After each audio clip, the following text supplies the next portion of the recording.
இன்னைக்கு ஐயா இது மாதிரி அறிவித்தது வந்து விந்தையிலும் விந்தை. அதாவது இன்னைக்கு ஆர்ப்பாட்டம் என்று சொல்லியிருக்கிறார்கள். ஜி.கே. மணி தலைமையில் ஆர்ப்பாட்டம் என்று சொல்லியிருக்கிறார்கள். யாரை எதிர்த்து யாருக்காக ஆர்ப்பாட்டம்? அதாவது பாமகவினுடைய தலைவராக நீடிப்பார் என்று தேர்தல் ஆணையம் சொன்னது அதற்கு எதிரான ஒரு ஆர்ப்பாட்டம். அதே போல இந்த மாம்பழ சின்னம், அந்த சின்னத்தை அந்த பாமகவுக்கு தரக்கூடாது என்பதற்கான ஆர்ப்பாட்டம். சரி, அப்படியே வச்சுக்கோங்க.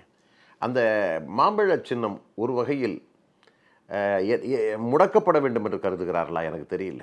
அதாவது அரும்பாடுபட்டு உருவாக்கி அங்கீகாரம் பெற்று உருவாக்கப்பட்ட ஒரு இயக்கம், மருத்துவர் ஐயா அவர்கள் நிறுவனராக இருந்து உருவாக்கிய இந்த இயக்கம், அதிலே மாற்று கருத்துக்கள் இல்லை.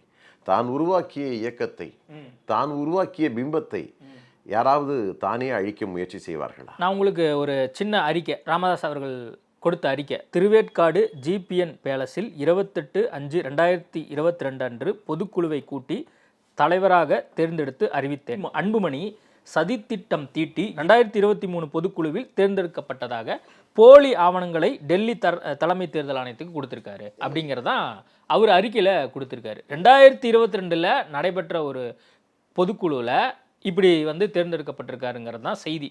ஆனா 23 தேர்ந்தெடுக்கப்பட்டதாக பொய்யான தகவலை கொடுத்திருக்காரு. இல்லை, 22 சரி 23 சரி, எல்லாமே வந்து பொதுக்குழு தான் நடைபெற்றதற்கான எல்லா விடயங்களும் இருக்கின்றன, எல்லா ஆவணங்களும் எங்களிடத்தில் இருக்கின்றன.